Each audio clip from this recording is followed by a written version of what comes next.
Chapter 2 The Marvelous Powder of Life.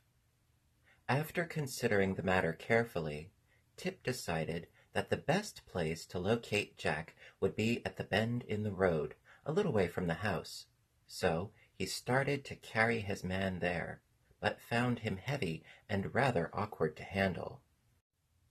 After dragging the creature a short distance, Tip stood him on his feet, and by first bending the joints of one leg, and then those of the other, at the same time pushing from behind, the boy managed to induce Jack to walk to the bend in the road. It was not accomplished without a few tumbles, and Tip really worked harder than he ever had in the fields or forest. But a love of mischief urged him on, and it pleased him to test the cleverness of his workmanship. "Jack's all right, and works fine," he said to himself, panting with the unusual exertion. But just then he discovered the man's left arm had fallen off in the journey, so he went back to find it, and afterward, by whittling a new and stouter pin for the shoulder joint, he repaired the injury so successfully that the arm was stronger than before. Tip also noticed that Jack's pumpkin head had twisted around until it faced his back, but this was easily remedied. When at last the man was set up facing the turn in the path where old Mombi was to appear, he looked natural enough to be a fair imitation of a Gillikin farmer, and unnatural enough to startle anyone that came on him unawares. As it was yet too early in the day to expect the old woman to return home, Tip went down into the valley below the farmhouse and began to gather nuts from the trees that grew there. However, old Mombi returned earlier than usual. She had met a crooked wizard who resided in a lonely cave in the mountains, and had traded several important secrets of magic with him. Having in this way secured 3 new recipes, 4 magical powders, and a selection of herbs of wonderful power and potency, she hobbled home as fast as she could in order to test her new sorceries. So intent was Mombi on the treasures she had gained that when she turned the bend in the road and caught a glimpse of the man, she merely nodded and said, "Good evening, sir." But a moment after, noting that the person did not move or reply, she cast a shrewd glance into his face and discovered his pumpkin head, elaborately carved by Tip's jackknife. "Heh!" ejaculated Mombi, giving a sort of grunt. "That rascally boy has been playing tricks again. Very good, very good. I'll beat him black and blue for trying to scare me in this fashion." Angrily she raised her stick to smash in the grinning pumpkin head of the dummy, but a sudden thought made her pause. The uplifted stick left motionless in the air. "Why, here's a good chance to try my new powder," said she, eagerly. "And then I can tell whether that crooked wizard has fairly traded secrets, or whether he has fooled me as wickedly as I fooled him." So she set down her basket and began fumbling in it for one of the precious powders she had obtained. While Mombi was thus occupied, Tip strolled back with his pockets full of nuts, and discovered the old woman standing beside his man, and apparently not the least bit frightened by it. At first he was generally disappointed, but the next moment he became curious to know what Mombi was going to do, so he hid behind a hedge where he could see without being seen, and prepared to watch. After some search, the woman drew from her basket an old pepper box, upon the faded label of which the wizard had written with a lead pencil, "Powder of Life." "Ah, here it is," she cried joyfully. "And now let us see if it is potent. The stingy wizard didn't give me much of it, but I guess there's enough for 2 or 3 doses." Tip was much surprised when he overheard this speech. Then he saw old Mombi raise her arm and sprinkle the powder from the box over the pumpkin head of his man Jack. She did this in the same way one would pepper a baked potato, and the powder sifted down from Jack's head and scattered over the red shirt and pink waistcoat and purple trousers Tip had dressed him in, and a portion of it even fell upon the patched and worn shoes. Then, putting the pepper box back into the basket, Mombi lifted her left hand with its little finger pointed upward and said, "Weog." Then she lifted her right hand with the thumb pointed upward and said, "Teog." Then she lifted both hands with all the fingers and thumbs spread out and cried, "Peog." Jack Pumpkinhead stepped back a pace at this and said in a reproachful voice, "Don't yell like that. Do you think I'm deaf?" Old Mombi danced around him, frantic with delight. "He lives!" she screamed. "He lives! He lives!"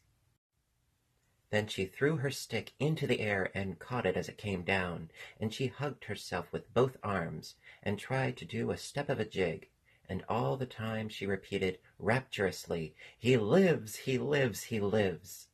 Now, you may well suppose that Tip observed all this with amazement. At first he was so frightened and horrified that he wanted to run away, but his legs trembled and shook so badly that he couldn't. Then it struck him as a very funny thing for Jack to come to life, especially as the expression on his pumpkin face was so droll and comical it excited laughter on the instant.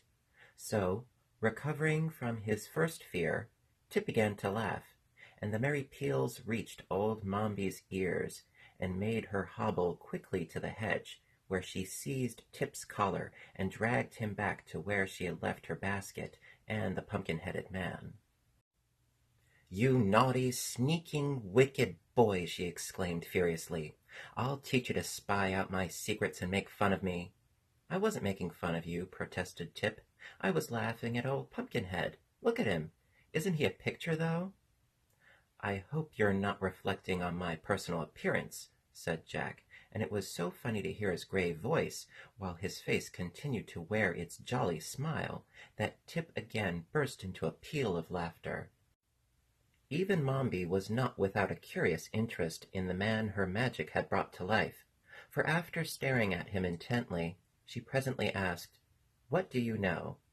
"Well, that is hard to tell," replied Jack, "for although I feel that I know a tremendous lot, I am not yet aware how much there is in the world to find out about. It will take me a little time to discover whether I am very wise or very foolish." "To be sure," said Mombi thoughtfully. "But what are you going to do with him, now he is alive?" asked Tip, wondering. "I must think it over," answered Mombi. "But we must get home at once, for it is growing dark. Help the Pumpkinhead to walk." "Never mind me," said Jack. "I can walk as well as you can. Haven't I got legs and feet? And aren't they jointed?" "Are they?" asked the woman, turning to Tip. "Of course they are. I made 'em myself," returned the boy with pride. So they started for the house, but when they reached the farmyard, old Mombi led the pumpkin man to the cow stable and shut him up in an empty stall, fastening the door securely on the outside. "I've got to attend to you first," she said, nodding her head at Tip. Hearing this, the boy became uneasy, for he knew Mombi had a bad and revengeful heart, and would not hesitate to do anything evil. They entered the house. It was a round, dome-shaped structure, as are nearly all the farmhouses in the Land of Oz. Mombi bade the boy light a candle, while she put her basket in a cupboard and hung her cloak on a peg. Tip obeyed quickly, for he was afraid of her. After the candle had been lighted, Mombi ordered him to build a fire in the hearth, and while Tip was thus engaged, the old woman ate her supper. When the flames began to crackle, the boy came to her and asked a share of the bread and cheese, but Mombi refused him. "I'm hungry," said Tip in a sulky tone. "You won't be hungry long," replied Mombi with a grim look. The boy didn't like this speech, for it sounded like a threat, but he happened to remember he had nuts in his pocket, so he cracked some of those and ate them while the woman rose, shook the crumbs from her apron, and hung above the fire a small black kettle. Then she measured out equal parts of milk and vinegar and poured them into the kettle. Next, she produced several packets of herbs and powders and began adding a portion of each to the contents of the kettle. Occasionally, she would draw near the candle and read from a yellow paper the recipe of the mess she was concocting. As Tip watched her, his uneasiness increased. "What is that for?" he asked. "For you," returned Mombi briefly. Tip wriggled around upon his stool and stared a while at the kettle, which was beginning to bubble. Then he would glance at the stern and wrinkled features of the witch, and wish he were any place but in that dim and smoky kitchen, where even the shadows cast by the candle upon the wall were enough to give one horrors.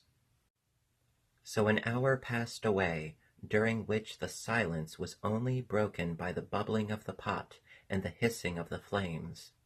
Finally, Tip spoke again. "Have I got to drink that stuff?" he asked, nodding toward the pot. "Yes," said Mombi. "What'll it do to me?" asked Tip. "If it's properly made," replied Mombi, "it will change or transform you into a marble statue." Tip groaned and wiped the perspiration from his forehead with his sleeve. "I don't want to be a marble statue," he protested. "That doesn't matter. I want you to be one," said the old woman, looking at him severely. "What use'll I be then?" asked Tip. "There won't be anyone to work for you."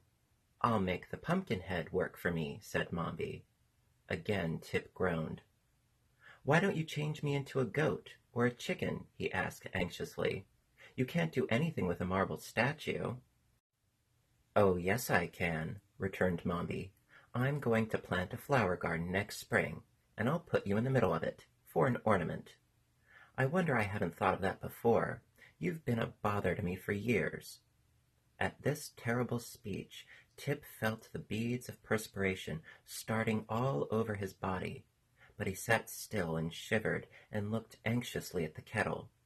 "Perhaps it won't work," he muttered, in a voice that sounded weak and discouraged.